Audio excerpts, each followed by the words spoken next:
Bom, nós vamos continuar aqui o nosso estudo. Nós estamos agora estudando o livro do Êxodo. Então vamos lá para o capítulo de número 25. Êxodo 25, versículos 1 até o 9. Êxodo 25, do 1 ao 9.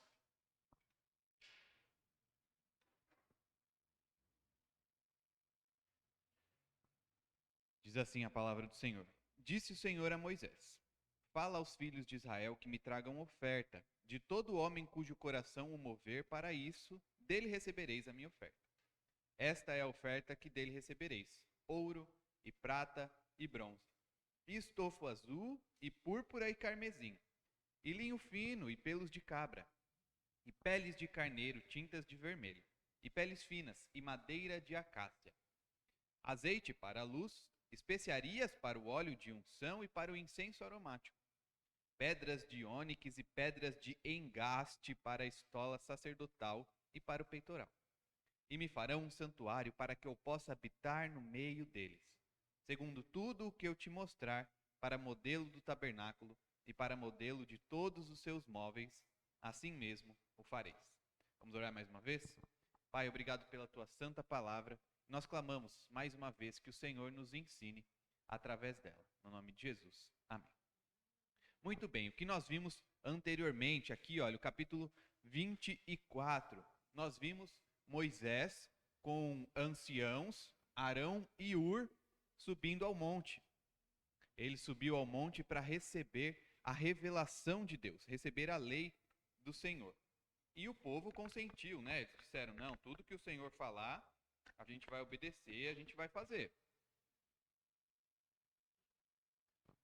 E outra questão importante é também o sacrifício que aconteceu, né? Então nós vimos uma aliança sendo feita o quê? Com sangue. Uma aliança que necessitou de sangue, necessitou de sacrifício. Muito bem, depois disso, Moisés subiu ao monte, Moisés acompanhado também de Josué, os dois foram ao monte para receber a palavra do Senhor. Receber como? Primeiro deveria ser construído o tabernáculo e em seguida a lei do Senhor. Então nós estamos aqui. E aí o versículo 1 vai mostrar para a gente o próprio Deus falando com Moisés, o próprio Deus falando como que ele quer que seja construída o seu local de habitação, o seu tabernáculo.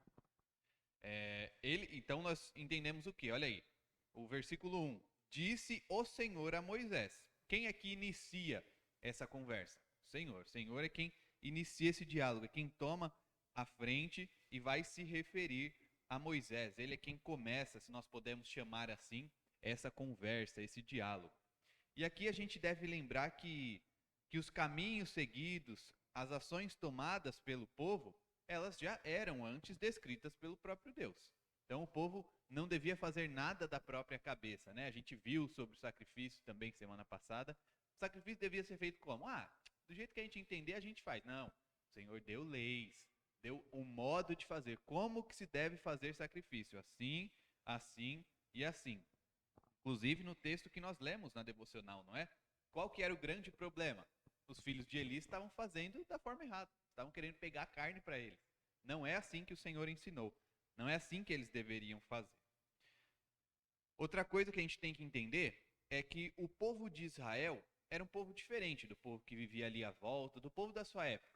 Por quê? Porque os povos, eles tinham uma figura central, que era o rei. O rei é uma figura muito comum, né? Até hoje em dia a gente olha, alguns países aí são monarquias, né? Então, nós temos reis, temos rainhas, a mais famosa é Elizabeth, há tanto tempo lá no comando, mas é diferente. Os reinados que a gente vê hoje em dia, normalmente são mais figuras, né? Então, eles são mais figuras de algo que fica muito legal, às vezes tem um casamento e tudo mais, mas eles comandarem mesmo a nação, isso não acontece. Agora, com as nações à volta de Israel, era assim mesmo. Era um rei. E o povo de Israel não tem um rei homem, um rei físico. Tem um líder que é Moisés. Mas, inclusive, esse líder Moisés é líder porque ele recebe a lei de Deus.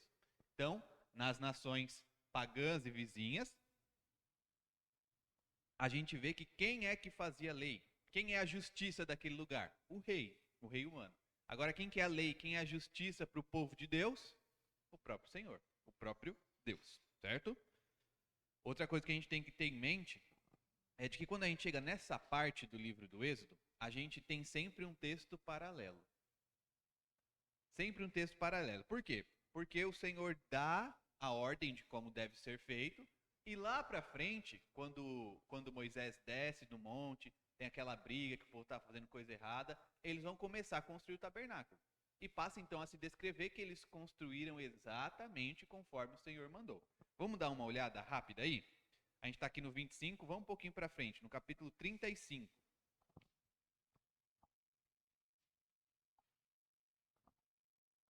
A partir do versículo 4, do 4 ao 9. Segura uma página assim e vai indo para outra, tá? Que a gente vai comparar rapidamente os textos. Olha lá, no 25, disse o Senhor a Moisés: fala aos filhos de Israel que me tragam oferta. Vamos lá para o outro. Disse mais Moisés a toda a congregação dos filhos de Israel: esta é a palavra que o Senhor ordenou, dizendo: tomai do que tendes uma oferta para o Senhor. Vamos voltar para o 25. De todo homem cujo coração o mover para isso, dele recebereis a minha oferta. O 35. Cada um de coração disposto, voluntariamente, atrará por oferta ao Senhor. Vamos para o 25 de novo. Esta é a oferta que dele recebereis. Aí agora a gente pode olhar rapidamente aí. Não precisa nem olhar tudo. O que ele fala? No 25, ouro, prata e bronze. O 35, ouro, prata e bronze. Estofa azul e púrpura e carmesim. Estofa azul, púrpura e carmesim. Linho fino, pelos de cabra. Linho fino, pelos de cabra, e assim segue. A gente vê que, assim como o Senhor mandou, assim também o povo fez. Menos mal, né? Ainda bem que o povo fez conforme o Senhor mandou. Então a gente vê aí que o texto paralelo diz: o primeiro, faz assim.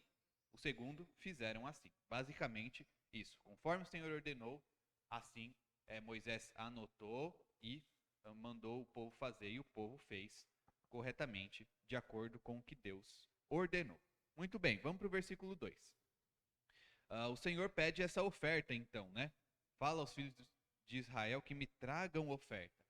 Imagine só o Senhor pedindo oferta, mas uma oferta sincera.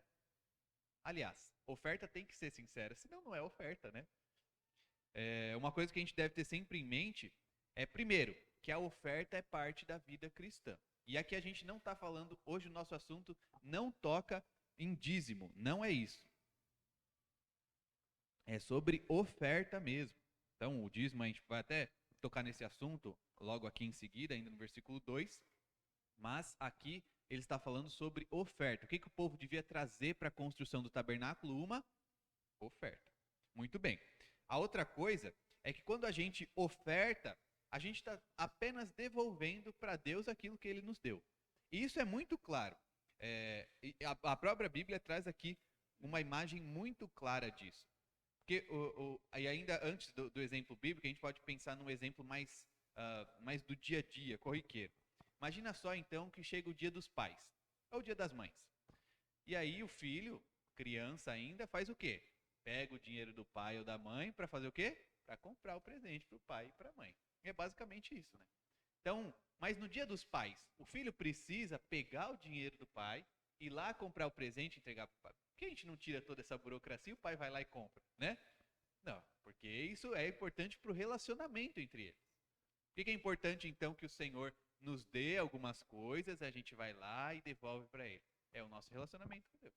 Também, de mesma forma como esse exemplo, isso é importante para o nosso relacionamento com Deus. Não temos dúvida de que o pai poderia ir lá e fazer, não, isso daqui é meu, não preciso disso.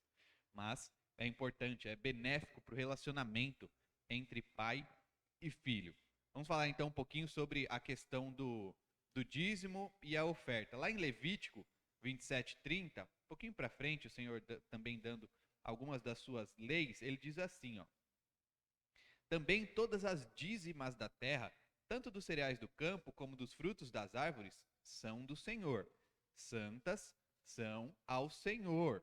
Então, beleza. Tá aqui as dízimas, né? Os 10% que a gente costuma chamar também.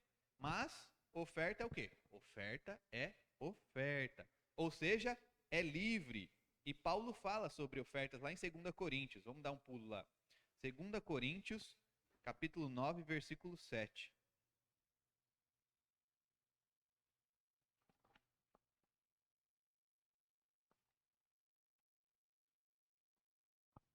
2 Coríntios 9, 7. Cada um contribua segundo tiver proposto no coração, não com tristeza ou por necessidade, porque Deus ama quem dá com alegria. A gente pode até ler o versículo 8, para dar mais razão ainda. Deus pode fazer-vos abundar em toda graça, a fim de que, tendo sempre em tudo ampla suficiência, superabundez em toda boa obra, e ele segue dizendo. O versículo anterior também. Isto afirmo: aquele que semeia pouco, pouco também ceifará. E o que semeia com fartura, com abundância também ceifará. Então é claro que ele faz o alerta. A gente não deve ofertar pensando assim, agora eu vou dar um montão de dinheiro, vou ofertar bastante, porque daí depois já sabe, né? Aí o Senhor vai me dar um monte de dinheiro, quase um investimento, né? Então a gente vai pensando a longo prazo, ó, vou dando bastante dinheiro aqui, ofertando para quem necessita, ofertando para a igreja, que aí lá na frente Deus vai fazer o quê? Vai me dar uma bolada. Não. A ideia não é essa. Ele promete isso. Ele promete que vai dar em abundância. Mas se o pensamento for esse, é melhor guardar essa oferta aí. Não deve ser desta forma. Cada um contribua segundo tiver proposto no coração, não com tristeza ou por necessidade. É com tristeza ou por necessidade? Guarda essa oferta. Guarda. Guarda para um momento mais oportuno. Certo? Versículo 3. O Senhor passa a descrever agora, olha só, o que vai ser aceito. E aqui a gente vai encontrar um monte de coisa muito curiosa. Como eu costumo dizer para os irmãos, eu disse semana passada, acho que eu vou dizer até mais algumas vezes, quando a gente está lendo a nossa Bíblia, isso é nosso momento devocional, estudando, tem texto que a gente passa por cima mesmo, né? É até normal. Então aqui a gente tem um texto descritivo dizendo o que o Senhor aceitaria. E a gente não para e fica pensando, poxa, mas ouro, prata, bronze, estofo azul, púrpura e carmesim, como assim? Mas a gente vai explorar isso mais a fundo para entender algumas coisas que são, sim, importantes para nós. Então, a gente vai ver que, embora seja oferta, e aí a gente tem uma questão aqui. O Senhor pede uma oferta, ou seja, tem que ser porque a pessoa quer dar, é livre. Mas mesmo sendo oferta, não pode ser qualquer coisa. É aquilo que o Senhor pediu, é aquilo que o Senhor disse que poderia ser. Por quê? Porque é para Ele. Então, se é para Ele, Ele é quem exige o que vai receber ou não. Então, a gente vê aí, ó, as primeiras 3 referências, no versículo 3, são referências a metais preciosos. E o ouro e a prata a gente consegue entender com clareza. Onde será que o povo conseguiu esse ouro e essa prata? Porque antes, o povo está onde? Está no deserto, né? Aí vocês pensam comigo, beleza, no deserto onde você olha tem ouro, tem prata, né? Não, não tem. Exige uma mineração e tudo mais, todo um trabalho. E no deserto a gente não encontra essas coisas. Não é simples assim. Mas daí a gente vai ler aqui alguns textos. Isso vai responder também o que a gente começou no versículo 2. Por quê? Porque aquilo que o Senhor, a gente dar oferta para o Senhor, mostra que a gente está devolvendo aquilo que na verdade Ele nos deu. Isso fica bem exemplificado aqui. Ó. Vamos voltar um pouco lá para Êxodo, capítulo 11, versículo 2. Aonde é que o povo conseguiu essa prata e esse ouro? Quem achar pode ler. Êxodo 11, versículo 2.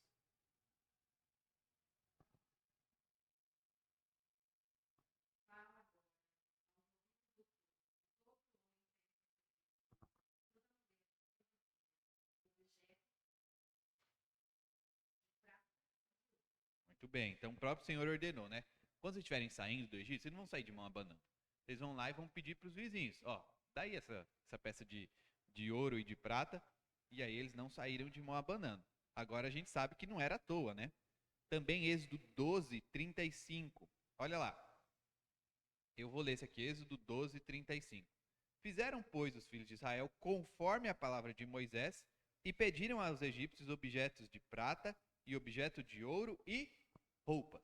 Então eles pediram algumas coisas, não saíram de mão abanando. Então esse ouro e essa prata estão muito bem explicados, certo? Onde que eles conseguiram? Eles pediram para os egípcios. Antes de sair, eles pegaram bastante ouro, bastante prata. E cá entre nós, nada mais justo, né? Trabalho escravo, agora a gente está indo embora, vamos receber o que estava atrasado aí. Foi assim e foram embora. Mas daí fica a questão do bronze, que é um pouquinho mais complicada mesmo. Onde que eles arrumaram esse bronze, será? Então, quando a gente olha para a palavrinha bronze, ela pode também se referir ao cobre. Se a gente olhar de longe, inclusive, a gente fica, não sei não se é bronze, se é cobre. Então, uma possibilidade que pode ser apontada é o seguinte: pode ser bronze ou pode ser o cobre. Mas beleza. E de fato, ali na região, ao sul, imaginem que o povo chega e eles se alojam ali em volta do Mar Morto, né? E ao sul do Mar Morto, por onde eles chegam, uma área rica em minas de cobre. E os midianitas que moravam por ali, eles provavelmente eram mineiros. Então não seria difícil também encontrar cobre ou encontrar até mesmo bronze, certo? Então vamos seguir. A gente já viu os metais preciosos, agora a gente vai ver o versículo 4, que diz assim: e estofa azul e púrpura e carmesim, e linho fino e pelos de cabra, que mais pode ser aceito para a construção do tabernáculo. Aqui a gente vê os tecidos que vão ser utilizados, né? Os tecidos para confecção. As primeiras 3 palavras aí, olha, estofa azul, púrpura e carmesim. Então, são 3 cores, azul, púrpura e carmesim, que se referem a estofo. Então, o estofo pode ser dessas 3 cores. Essas 3 cores podem receber. E aí, quando a gente vai olhar também para as palavras utilizadas na língua original, a gente vê o que os comentaristas costumam dizer que é utilizada de forma bem livre. Bem livre por quê? Porque, primeiro, a primeira palavra, né, que nos é traduzida como azul, seria, então, basicamente um corante roxo. A segunda palavra seria uma púrpura vermelha. E ainda, por último, a gente tem a palavrinha que em português, de fato, é carmesim. Mas, quando a gente olha para o nome original, ela faz referência a um bichinho. Ué, mas bicho? Então tem que ser cor de bicho? Mais ou menos isso mesmo. Mas antes da gente entrar na questão desse bicho, é o seguinte: é provável que essas palavras utilizadas elas são bem livres, como eu estou dizendo para vocês. Então elas se referem em tonalidades do vermelho até o roxo. Então, entre vermelho e roxo ali, está sendo aceito para a construção do tabernáculo. Mas por que então que é importante esse bichinho? E aí a gente dá uma pesquisada rapidinha. E tem alguns bichinhos, são considerados pragas, inclusive, que moram nas plantas, da família, eu nunca nem tinha ouvido essa palavra, hein? Cochinilha. É um tipo de inseto, bem pequenininho. E aí a gente encontra que para fazer, eu não sei se vocês já se perguntaram isso, inclusive, como é que o povo lá no deserto, já era difícil encontrar ouro e prata. Agora vocês imaginam para tingir tecido? O que faz? Como é que tinge tecido no deserto? Não tinge? Tinge. Tem esses bichinhos, esses insetos. E aí, uma pesquisa rápida, a gente encontra também os números, que é o seguinte, imagina só, 70 mil insetos esmagados são necessários para esmaga, ferve, e aí consegue tingir, consegue 450 gramas do corante. Então, para conseguir 450 gramas, a gente precisa de 70 mil insetos. O tabernáculo não era pequeno, não. Precisava de muito bichinho daquele para conseguir essa cor. Então, a gente tem 2 possibilidades, claro. Talvez o povo tenha feito, aliás, 3, né? A última se mistura. O povo tenha conseguido esses panos lá no Egito. A segunda, eles tinham panos em geral e tingiram no deserto. E a terceira seria o quê? Eles conseguiram uma parte e tingiram outra parte. É uma possibilidade também. E outra coisa que se diz, além dessas cores, é que a confecção, né, o linho fino, olha só, é linho fino e pelos de cabra. Esse linho fino, o que será que é isso? É uma palavra que indica o linho fino torcido. E aí a gente está acostumado com conseguir roupa muito fácil hoje em dia, né? Vai em qualquer loja, aparece ali no shopping, alguma loja de rua, a gente consegue roupa. Mas naquela época não era simples assim a manufatura, né, a tecelagem. Mas certamente os hebreus aprenderam. E outra coisa que a gente tem que lembrar é que os egípcios eram muito avançados para a sua época, né, nessa questão da tecelagem. Certamente os hebreus aprenderam também deles. Então a gente vê os pelos de cabra, os quais não seriam tingidos. Olha só, ficou lá para o final. e pelos de cabra. Aqui não diz nada sobre tingir a eles. E desde aquela época até hoje, quando a gente olha para... Hoje em dia nós vemos muitas pessoas que não são como nós, né? No sentido de morar em casas, de construções, eles ainda moram em tendas, principalmente lá para a Ásia, né? Na Mongólia. E eles utilizam exatamente isso. Eles utilizam ainda muito os pelos de cabra para quê? Porque ela traz uma impermeabilização, torna impermeável e é algo bem resistente. Isso seria então a primeira camada, a camada de baixo do tabernáculo. E isso é ainda utilizado, comercializado hoje em dia. Depois, se vocês tiverem a curiosidade, dá uma pesquisada aí. E o negócio não é baratinho, não. Não é barato. Então, desde os panos tingidos, que não eram fáceis de fazer, os pelos de cabra, tudo isso tem muita preciosidade. Às vezes a gente fica preso lá, ó, tinha ouro e prata. Ouro e prata é precioso. Mas até mesmo os panos, os pelos dos animais utilizados, eles eram muito preciosos. Eram de alto valor.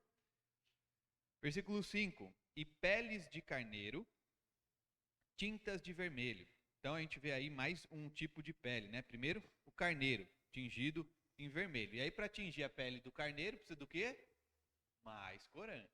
Para ter corante precisa do quê? Mais desses bichinhos, desses bichos aí. Então a gente vê que para conseguir o corante vermelho a gente precisa desses bichinhos da família Cochinilha. E para conseguir o corante azul também não é nada fácil. A gente vai dar uma olhada aqui que para conseguir esse corante azul era necessário pegar, aí a gente precisava de água. Então aí fica até a dúvida, será que o povo voltava lá para algum lago, para algum mar para conseguir? Mas qual que é a conclusão que a gente chega? Eram alguns bichinhos que eles pegavam e nas glândulas desses bichos se tirava essa cor azul.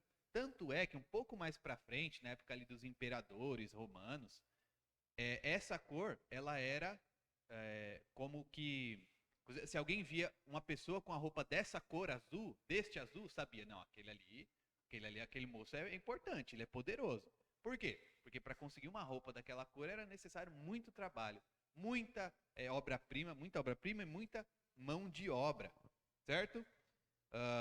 E a segunda pele que a gente tem aqui, ó, essa aqui traz uma questão curiosa para a gente. Peles finas. O que será que são peles finas?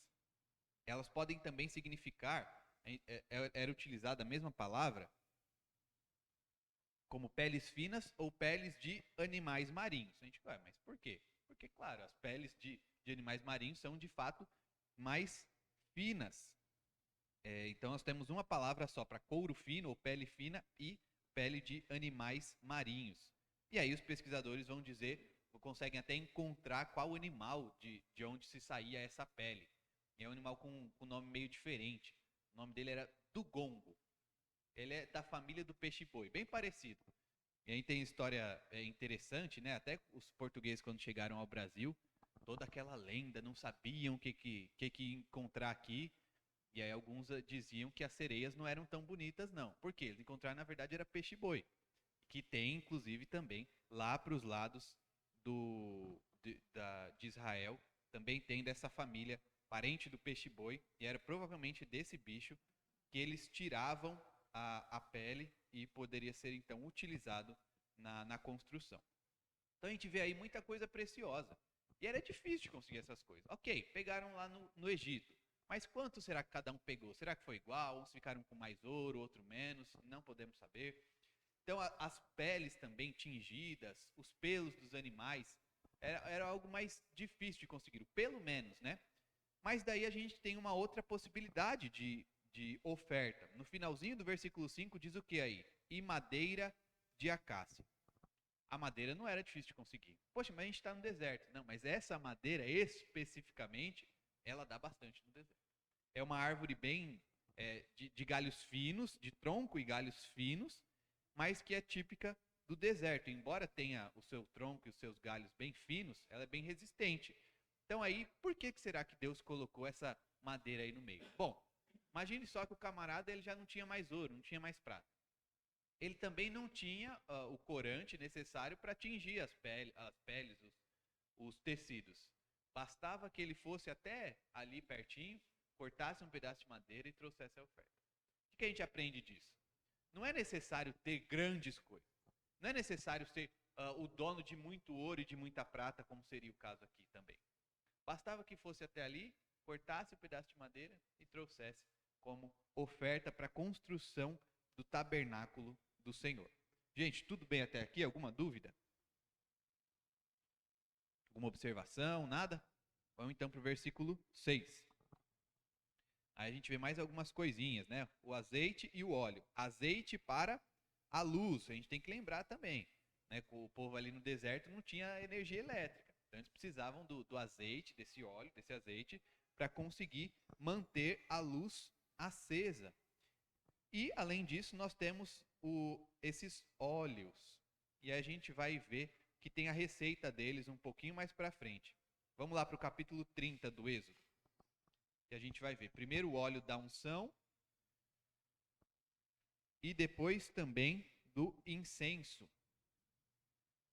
Esse óleo era para a unção e para o incenso aromático. E aí, um pouco mais lá à frente, a gente vai ver a receita disso. Primeiro, capítulo 30, versículos 23 e 25. Olha só. Tu, pois, toma das mais excelentes especiarias, da mirra fluida, 500 siclos, de cinamomo odoroso a metade, a saber 250 siclos, e de cálamo aromático 250 siclos, e de acácia 500 siclos, segundo o ciclo do santuário, e de azeite de oliveira 1 rim. Disto farás o óleo sagrado para a unção, o perfume composto segundo a arte do perfumista. Este será o óleo sagrado da unção. Então, por que seria juntado mais essas coisas? Para isso. Isso também tem parte importante ali no tabernáculo. Vamos agora para o versículo 34 até o 38. Disse mais o Senhor a Moisés: toma substâncias odoríferas, estoraque, ônica e gálbano. Estes aromatas com incenso puro, cada um de igual peso, e disto farás incenso, perfume segundo a arte do perfumista, temperado com sal, puro e santo. Uma parte dele reduzirás a pó, e porás diante do testemunho na tenda da congregação, onde me avistarei contigo. Será para vós outros santíssimo. Porém o incenso que fareis, segundo a composição deste, não fareis para vós mesmos. Santo será para o Senhor. Quem fizer tal como este para o cheirar, será eliminado do seu povo. Então a gente vê aí que parte desse óleo, então, seria para isso, para o óleo da unção e para o incenso, que seria santíssimo, exclusivo para Deus, para o Senhor. Joia? Vamos para o versículo 7, então.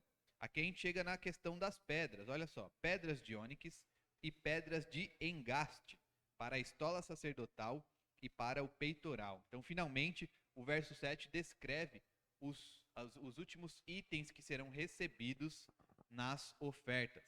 E aqui se descreve as pedras preciosas, mas menciona o nome de apenas um. Então ele fala pedra de ônix e as outras ficam como num grupo bem grande, as pedras de engaste. E o que é isso? Né? O que são essas pedras de engaste? Seriam pedras para encravar. Então a gente sabe que mais à frente, a gente vai estudar também, vai ser feito o peitoral do sacerdote, e aí vamos ter pedras lá, inclusive representando as tribos de Israel, e ainda é descrito que é exatamente para isso. Essas pedras vão ser usadas para a roupa do sacerdote. Imaginem só, a gente vai doar nossas pedras preciosas e para colocar na roupa do sacerdote. Mas por quê? Será que vale a pena o povo abrir mão das pedras preciosas para colocar na roupa do sacerdote? Vamos lembrar para que essa roupa era importante. Era colocada a roupa para prestar o sacrifício ao Senhor, para estar diante do próprio Deus, para se colocar diante do Senhor, o homem, o sacerdote. Então ele necessitava estar com toda essa roupa, mas a gente vai se aprofundar mais na questão da roupa do sacerdote mais à frente, quando a Escritura vai falar sobre isso, certo? Vamos lá então para o versículo 8. E me farão um santuário para que eu possa habitar no meio deles. Esse daqui é o versículo nosso de hoje, tá? 25, versículo 8. E me farão um santuário para que eu possa habitar no meio deles. Finalmente, a razão de todas estas ofertas, né? Por que a gente está dando tanta oferta para o Senhor? Porque agora Ele vai habitar no meio de nós. É a construção do santuário. Literalmente, um lugar santo. O que é santuário? Literalmente é um lugar santo, um lugar diferente, separado. E a gente tem que pensar, então, na questão que é a importância da presença de Deus no meio deles. E aí passa a fazer mais sentido as ofertas.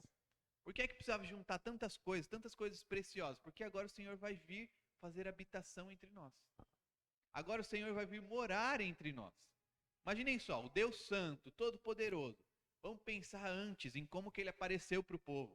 Quando ele vinha, e aqui agora mesmo como ele está no monte. Então uma fumaça vem e encobre ele. Agora a gente vai fazer com as próprias mãos uma obra e o Senhor vai morar dentro dela. Isso parece contradizer, né? Mas Deus não mora em locais feitos por mãos humanas. De fato, não. Ele não mora ali, mas ele faz sua presença especial naquele lugar. Outra coisa importante é da gente lembrar também, a gente já viu semana passada, é uma coisa que a gente tem sempre que lembrar, de quando se construía o local ali para sacrifício, isso, o monte de pedras não deveria ser feito por mãos humanas, não deveria ser pedra trabalhada por mãos humanas. Por quê? Porque isso profanaria o local, profanaria aquilo que a gente faz ao Senhor. Mas aqui nós podemos até dizer como que uma exceção. Por quê? Porque é tudo dito exatamente como tem que ser. E dito por quem? Pelo próprio Deus. Por isso é que então ele pode fazer a sua presença especial, ter uma habitação ali. O Senhor habitará no meio do seu povo. Isso aponta, a gente deve lembrar, para a vida de Cristo. Então, se a gente olha para o Antigo Testamento, a gente vê que o Senhor faz habitação entre o seu povo. E de fato faz. Ele está ali, junto no tabernáculo, acima do propiciatório. Ele está ali. Ele se faz presente de forma especial. Mas a gente não pode se esquecer também que Cristo veio, se fez carne e habitou entre nós. Homem entre nós. Imaginem só. Então, antes a gente vê que Deus se faz presente no tabernáculo. Mas agora Cristo, o próprio Deus, se faz presente entre nós com a própria carne. Imaginem só quão precioso isto é para nós, não é? Mas se nós vemos então o caminho da revelação de Deus e o caminho da habitação de Deus entre o seu povo, nós vimos ele no tabernáculo, como estamos olhando agora, Cristo entre nós, encarnado, mas nós estamos num tempo diferente. Cristo já subiu aos céus, não é mesmo? Já foi assunto aos céus, ele já não está mais aqui entre nós, de forma física. E agora então? O Santo Espírito de Deus. Ele enviou, nosso Senhor Jesus Cristo subiu ao céu, mas enviou o Espírito Santo para fazer habitação aonde agora? No tabernáculo? Na terra? No meio dos homens? Onde é que o Espírito Santo faz habitação? Vamos abrir lá em 1 Coríntios 6,19.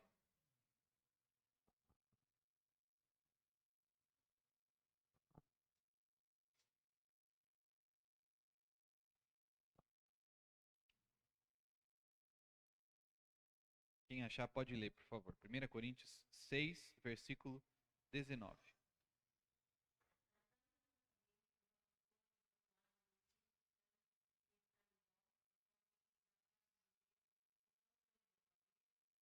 Então esse santuário aí é o quê? Onde que é esse santuário? Que lugar é esse? O nosso próprio corpo. Aí a responsabilidade ficou grande, né? Nosso próprio corpo é santuário do Espírito Santo. Então agora a gente não pode mais ficar pensando coisas como, por exemplo, o corpo é meu, eu faço o que eu quiser. Não quero nem dizer o jargão que costumam dizer por aí, mas é basicamente isso, né? O corpo é meu, eu faço o que eu quiser. Não. Se você é de Cristo e o Espírito Santo fez habitação em você, esse corpo não é mais seu, não. Ele agora é santuário do Espírito Santo. Não faz mais sentido dizer coisas desse tipo. Não faz mais sentido dizer que o corpo é meu e eu faço com ele o que eu quiser. Por quê? Porque não é.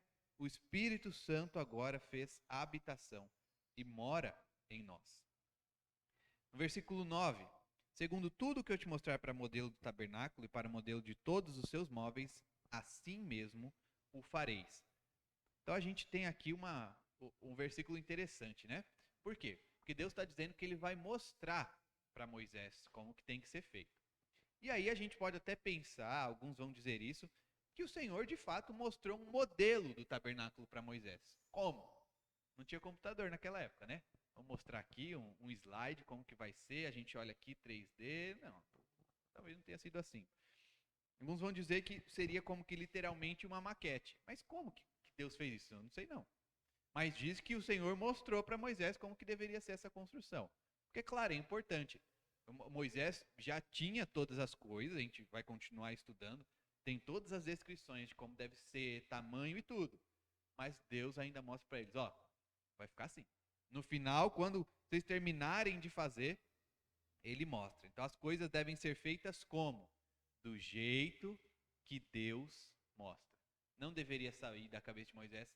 Imagine que estivessem construindo ali, ele fala, não, a gente está apenas com essas cores, vamos usar uma outra cor ali diferente que vai ficar mais legal. Não, não era assim. O que a gente aprende disso também? Que entendendo que agora nós não temos mais a presença de Deus apenas ali no santuário, não temos mais essa presença, mas sim em nós devemos passar a agir e cuidar desse santuário como? Como o Senhor manda. É assim que nós devemos cuidar desse santuário. Assim como o povo construiu e cuidou do santuário conforme o Senhor mandou, nós devemos cuidar deste santuário, que é o nosso corpo, assim como o Senhor manda. E aí, claro, aparece a questão, como é que o Senhor manda? A gente tem que conhecer a palavra. A gente tem que conhecer o que é que Ele tem para nós, o que é que Ele espera de nós. De forma bem resumida, porque quando a gente fala de pecado é algo muito amplo, mas nos afastando do pecado e procurando o quê? A santificação. E se nós temos uma esperança, uma grande esperança, é a seguinte: não é para sempre este santuário falho e imperfeito que vai estar diante de Deus. Não é isso para sempre. Por quê? Porque quando a gente olha lá, o final dos tempos, o fim de todas as coisas, quando morrermos, ou os que ainda estiverem vivos, mas os que morrerem forem ressuscitados, os que estiverem vivos, receberão um corpo glorioso.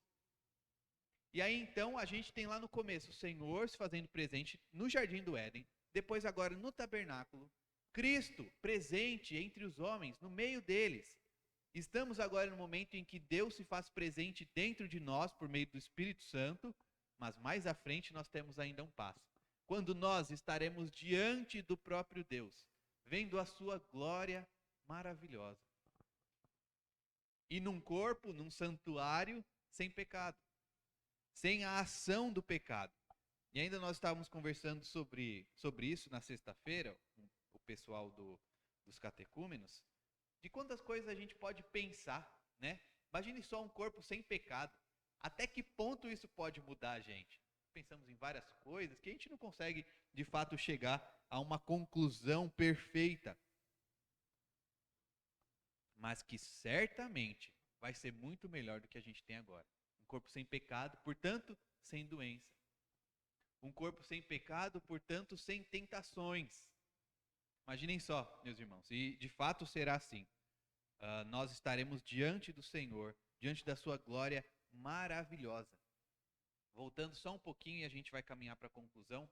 Quando nós olhamos aqui, a gente sabe que apenas o sacerdote é que se chegava à presença de Deus ali no Santo dos Santos e uma vez por ano. Quando nós já temos o próprio Espírito Santo dentro de nós, e quando estivermos no céu, teremos o próprio Deus, a Trindade mesmo presente diante de nós, sem a necessidade da vestimenta especial, sem a necessidade de todas essas coisas para estar diante do nosso próprio Deus. Então, para a gente caminhar para a nossa conclusão, a gente vê aqui 3 princípios espirituais básicos, que são exemplificados no texto que a gente estudou hoje. E apesar deles serem básicos, eles são para sempre, não é algo que passou. Embora sejam antigos também, Eles permanecem eternamente válidos. Primeiro, a gente vai olhar lá no versículo 2, falando sobre as ofertas. As ofertas a Deus, elas devem ser voluntárias. Vamos lembrar disso. Sempre voluntárias as ofertas, nunca forçadas. Então a graça de Deus, a graça divina, ela motiva o homem a dar, a doar mesmo. De modo que o homem ele vai dar de forma alegre, vai doar feliz, né? Então, por que também isso? Porque por entender que o seu tesouro mais precioso é o próprio Deus, é o próprio Senhor. Esse é o sentido claro que a gente encontra aqui então nas ofertas que a gente viu do versículo 3 até o versículo 7. Eles vão dar as coisas preciosas, ou também as mais simples, tudo isso para o Senhor como uma oferta, porque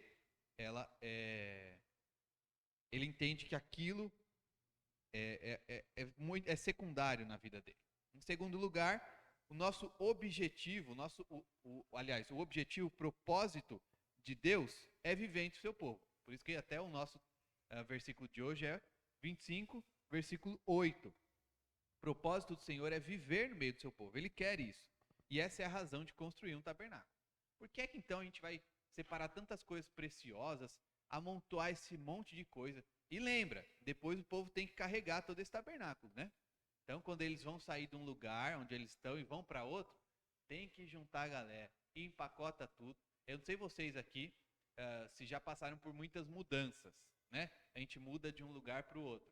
E é coisa chata, né? Não é legal ficar empacotando, desempacotando, empacota, desempacota. Leva para um lugar, leva para outro. Mas isso tudo tem razão de ser. O Senhor está ali entre o seu povo. Por último, finalmente, que a obediência ao plano de Deus, ela é essencial. A gente vê isso claro no versículo de número 9. A obediência ao plano de Deus é essencial. E a gente vê que esse princípio é uma ênfase nos capítulos que a gente vê, então, que são referenciados a esse. Como nós vimos lá no capítulo 35, diz: fizeram conforme o Senhor mandou. Deve ser seguido dessa forma. E para nós também, não apenas para aqueles que construíram o tabernáculo, mas para nós também. Nós devemos seguir a Bíblia? Bom, talvez de vez em quando sim, ou talvez quando convém, não. Nós devemos seguir a palavra de Deus e confiar nele sempre, seguindo o plano que ele apresentou para nós, a revelação que ele mesmo colocou diante de nós. Certo? Eu vou orar, e aí se alguém tiver alguma dúvida, alguma observação, a gente conversa um pouco sobre isso. Pai, nós te agradecemos porque o Senhor é um Deus tão bondoso que de fato se faz presente entre nós. Obrigado, Deus, pela tua revelação. Obrigado porque o Senhor decidiu se fazer presente entre nós e agora mais especialmente em nós. Obrigado, Pai, porque de fato nós não merecemos. Obrigado porque o Senhor enviou o teu Santo Espírito para nos convencer da justiça e do pecado. Obrigado, Deus, porque nós podemos compreender um pouco mais da tua palavra e saber que nós devemos caminhar conhecendo a tua vontade e cumprindo apenas os teus planos. Pedimos que seja assim no nome de Jesus. Amém. Irmãos, ficou alguma dúvida?